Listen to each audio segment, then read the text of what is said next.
Boa noite, professor. Bom dia, boa tarde, boa noite, né?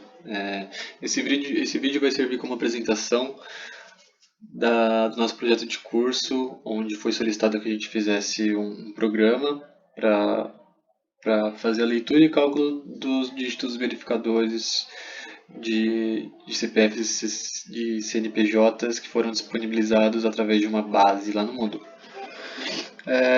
Aqui eu vou passar por cima de umas bibliotecas importantes, onde eu escolhi para fazer as minhas threads e fazer o tempo de execução em cada bloco do código. Eu vou passar aqui falando pelo código, primeiro apresentar o código para depois fazer a simulação, beleza? Aqui são a declaração de algumas variáveis globais. Essa aqui vai ser a nossa variável leitora, que a gente vai dar um scanf para ler os arquivos dentro do arquivo. Aqui são as variáveis de controle de tempo de execução, que eu vou falar também um pouco mais para baixo. Aqui são as variáveis para indicar o CPF. Por exemplo, se eu tenho 100.000 CPF para ler, essa variável aqui é onde eu vou fazer o controle, para saber quantos CPFs lidos e quantos CNPJs lidos. Beleza, aqui vai ser nossa matriz de CPF. Aqui eu estou falando que eu quero ler 100 CPFs. E aqui está o tamanho. Eu extrapolei um pouco o tamanho porque depois de alguns testes eu tive que extrapolar mesmo. Então esse tamanho aqui não vai fazer diferença no decorrer do código, tá? Aqui são os protótipos das funções, que a gente vai usar um pouco mais para baixo. E aqui estou falando que eu vou abrir um arquivo, né? O nome do meu arquivo é base. Aqui eu fiz uma função booleana para ver se o arquivo vai ser aberto com sucesso ou não. Se a base que eu declarei aqui em cima for igual a nulo, tem erro no arquivo, retorna falso, caso contrário, retorna verdadeiro. Aqui fiz uma função para ler o arquivo, primeiramente eu vou printar para ler o arquivo. Aqui vai ser o for, o for master, vamos dizer assim, né, que ele vai fazer todo o trabalho dessa função, praticamente todo o trabalho dessa função ler arquivo. Aqui, se eu mudar os números desse i menor, alguma coisa, se eu colocar 10.000, 100.000, 1 milhão, eu vou estar falando para esse for que eu quero ler ou 100, ou 10.000, ou 1 milhão, ou 100.000, tanto faz. Eu deixei aqui comentado, caso você queira executar o código com mais linhas que 100, pode ficar à vontade para mudar.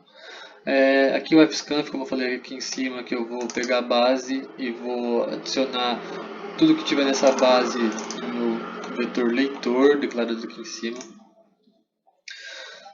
Aqui é os contadores de dígitos e aqui um iterador. Tá? Aqui esse for serve para eu ler a string até o final. E aqui eu vou incrementando o contador e o iterador. Aqui nesse contador de dígitos, se ele for maior que 11, obviamente é um CNPJ. Se ele for, caso contrário, ele é um CPF. O for é praticamente os dois, é praticamente o mesmo para os dois, só muda aqui a matriz que eu vou colocar. Se for um CNPJ, eu faço um for com esse identificador aqui menor ou igual a 12, que quer indicar que é um CNPJ. E lembrando que a base disponível aqui, ela nunca vai ter os dígitos verificadores, né, porque a gente vai fazer esse trabalho um pouco mais para baixo. Então, beleza. Aqui eu jogo todas as informações do leitor na nossa matriz, aqui é a mesma coisa. E esse menos zero aqui, a gente aprendeu nas aulas do peer, saudades peer, que é uma conversão de char ou string para int. E esse aí de CNPJ CPF vai ser sempre incrementado quando eu leio algum dado de CPF ou CNPJ. Aí aqui, ó, essa função cálculo CPF CNPJ está aqui nas nossas aberturas das threads. Essa função aqui, nela vai conter tanto a abertura da thread de CPF, chamando a função calcula dígito CPF, tanto CNPJ, chamando a função calcula dígito CNPJ. A gente vai fazer aqui o join, como a gente viu em outras aulas.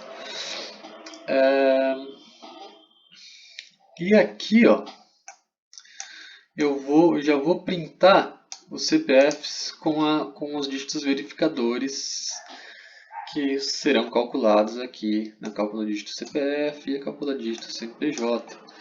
Dígito 1 vai ser o dígito verificador 1, dígito 2 vai ser o dígito verificador 2. Esse cálculo aqui eu peguei de alguns sites prontos, Wikipedia e alguns outros sites que eu coloquei também no relatório. E depois, né, aqui a gente está falando, né, depois do último dígito do CPF, eu vou colocar o dígito 1, depois do último número, né, depois do dígito 2, depois do primeiro dígito eu vou colocar o dígito 2, tanto para o CPF, tanto para o CNPJ, quanto para o CNPJ. Aqui, na nossa função de orquestrador, a gente vai pegar essas variáveis de tempo, de controle de tempo declaradas lá em cima como double, aqui, né? E vai fazer, né? E vai fazer a simulação do tempo gasto de execução em cada bloco, né? Aqui, se a gente for olhar o main, primeiro a gente vai subir lá em cima, né? Tem aqui, ó, da biblioteca TimeH, eu faço um vetor chamado tick do tipo clock t, onde eu vou fazer os meus clocks, né? Aqui eu faço um clock para abrir o arquivo e aqui eu faço mais um para fechar. Então a abertura do arquivo eu faço um menos o outro, eu quero por segundo. E essa subtração aqui já me dá o tempo de execução gasto para fazer esse trecho. Para a leitura do arquivo, mesma coisa. Para os cálculos, mesma coisa. Aqui, ó, calcula, vou fazer o clock 5 menos o clock 4 do vetor de ticks. E o tempo total vai ser o primeiro menos o último menos o primeiro, né? Beleza, aqui na nossa versão o orquestrador ele vai mostrar as informações de forma centralizada, sendo a última função a ser chamada aqui no nosso main.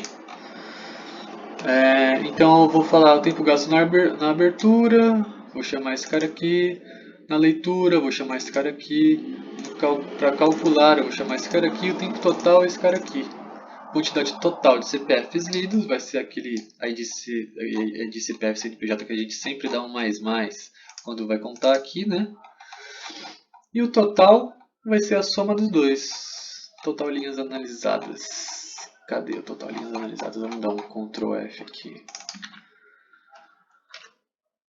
Que estava bem na cara a soma dos dois e que a gente pode ter o total de soma de linhas analisadas, né?